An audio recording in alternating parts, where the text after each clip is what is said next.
Last time, we talked about the people of Limhi who escaped from their Lamanite captors in the land of Nephi and returned to the land of Zarahemla. But whatever happened to Alma, the young priest who fled from King Noah with a group of followers? Where did they go and what happened to them?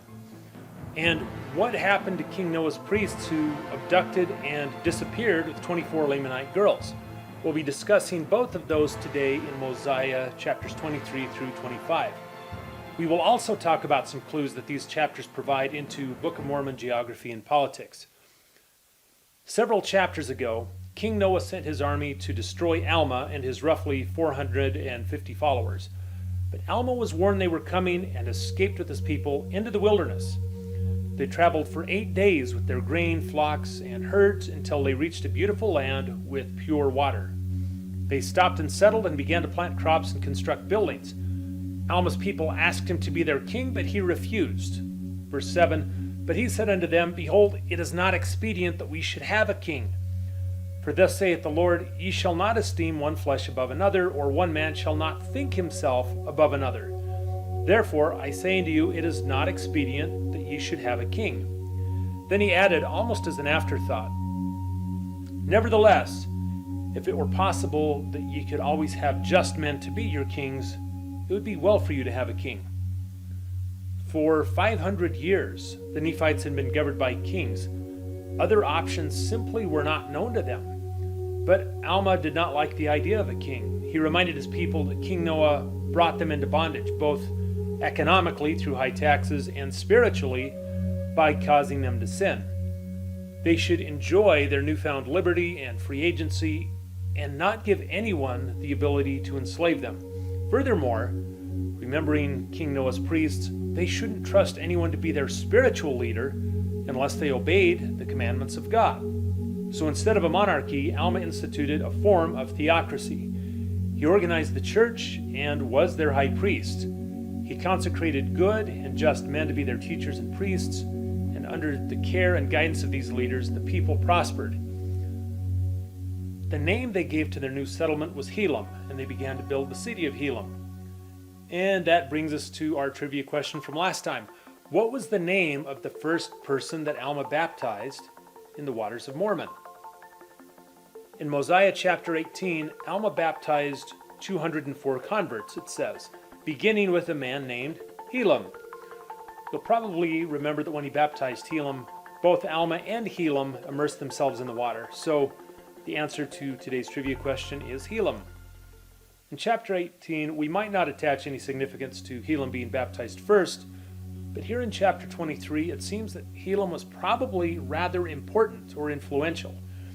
They named their land and their city after him. Remember, Alma was only 25 years old at the time, so although Alma was the group's spiritual leader, perhaps Helam led in other ways. Now, admittedly, that's conjecture on my part. We don't really know for sure, but they established the land of Helam and all was going well. But Mormon, who is the narrator of this record, gives the following warning or foreshadowing in verse 21. Nevertheless, the Lord seeth fit to chasten his people. Yea, he trieth their patience and their faith. Nevertheless, whosoever putteth his trust in him, the same shall be lifted up at the last day. Yea, and thus it was with this people. One day, while Alma's followers were tilling their fields, they saw an army of Lamanites at their borders. They were frightened and abandoned their fields and gathered to the city. Alma joined them and told them not to be afraid, but to trust the Lord and they would be delivered. They surrendered to the Lamanites, and the Lamanites took possession of the land of Helam. However, quote, the Lord did soften the hearts of the Lamanites, and they did not slay the Nephites. Mormon, the narrator, explained how it was that the Lamanites discovered the land of Helam. In the last video, we discussed the priest of King Noah who kidnapped a group of Lamanite daughters that they found dancing in Shemlon.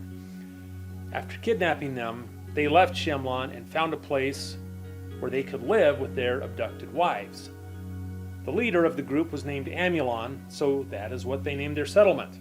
We also talked about the people of Limhi escaping from their Lamanite captors by making their guards drunk. While the guards were drunk and incapacitated, the people of Limhi fled with their flocks and herds into the wilderness. Eventually, the Lamanite army got itself together and went after them. After 2 days, the Lamanite army not only lost the trail of at least several hundred families traveling with flocks and herds, but they became so lost that they could not even find their way home. Verse 30 tells us that the armies of the Lamanites, which had followed after the people of King Limhi, had been lost in the wilderness for many days. And after being lost in the wilderness for many days, they stumbled into the land of Amulon, where the missing Lamanite girls were living with their captors, the missing priests of Noah. Amulon and the other priests pled for mercy and sent forth their wives, who were the daughters of the Lamanites, to plead with their brethren that they should not destroy their husbands, it says. Verse 34, and the Lamanites had compassion on Amulon and his brethren, and did not destroy them because of their wives. So why did these Lamanite girls plead on behalf of their kidnappers? The obvious answer, I guess, is Stockholm Syndrome. That's a condition where hostages or captives form a bond with their captors, but there's also the fact that they had been taken captive more than 20 years earlier, and the wives apparently took a liking to them eventually. I was surprised by how willing Amulon and his group were to abandon their new settlement and join the lost, wandering army of the Lamanites that found them. Together, they searched for a way back to the land of Nephi, which is a little strange because Amulon's people had been stealing from Limhi's people in the land of Nephi, but along their way they stumbled into the land of Helam, where Alma's people lived. The discovery of Alma's people in the land of Helam tells us how truly lost the Lamanites were. The Lamanites lost Limhi's trail just 2 days after leaving the land of Nephi. Mosiah 23:3 tells us that Helam was a whole 8-day journey from the land of Nephi. Instead of getting closer to home, this lost Lamanite army had wandered 6 days further into the wilderness. So when this lost and wandering army discovered Alma's settlement, they didn't pillage and plunder them, but they simply asked them for directions home. Verse 36, and it came to pass that the Lamanites promised unto Alma and his brethren that if they would show them the way which led to the land of Nephi, that they would grant unto them their lives and their liberty. So Alma happily pointed them toward the land of Nephi, but, verse 37, but after Alma had shown them the way that led to the land of Nephi, the Lamanites would not keep their promise, but they set guards round about the land of Helam over Alma and his brethren. Here's what I don't understand. How did a group that had the skills necessary to survive for months in the wilderness become so disoriented after only 2 days that they couldn't even find their own way home? What type of terrain allowed for this type of confusion? Perhaps the land was full of lakes, hills, natural barriers.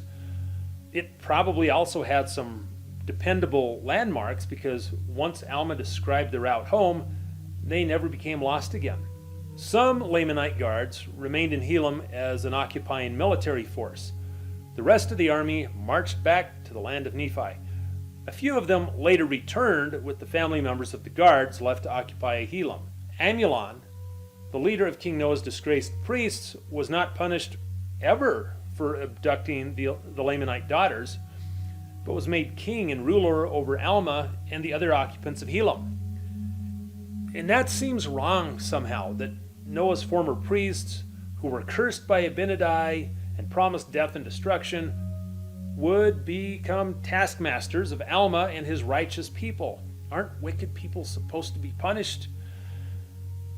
It eventually ends badly for Amulon's people, but for now, Amulon and the priests seem to be winning. The king of the Lamanites assigned Amulon and King Noah's other former priests to be teachers to the Lamanites in the land of Shemlon, Shilam, and Amulon. Those are all three kind of grouped near the land of Nephi. And he appointed teachers of the brethren of Amulon in every land which was possessed by his people. And thus the language of the Nephites began to be taught among all the people of the Lamanites. It appears that they specifically taught the written language of the Nephites, which allowed them to write, keep records, and communicate with each other. Verse 7, and thus the Lamanites began to increase in riches, and began to trade one with another, and wax great, and began to be a cunning and a wise people.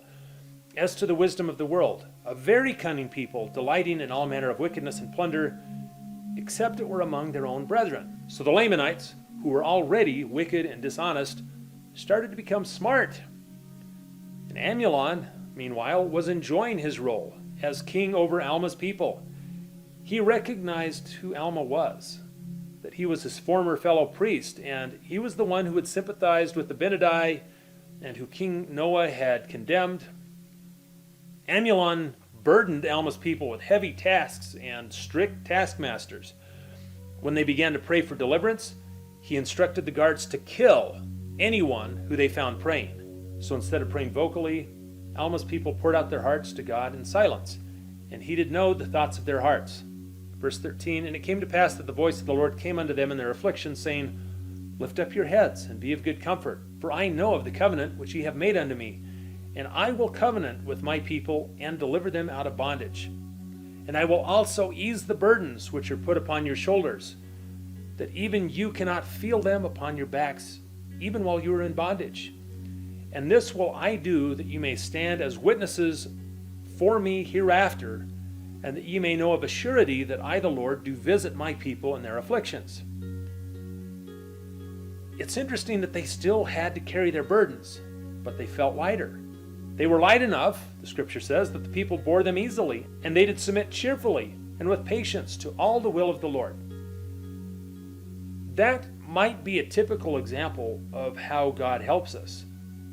He didn't deliver his people from their captors while they were struggling and crying for help. Instead, per verse 16, the prerequisites for deliverance were faith and patience. When they requested rescue, he instead made them stronger.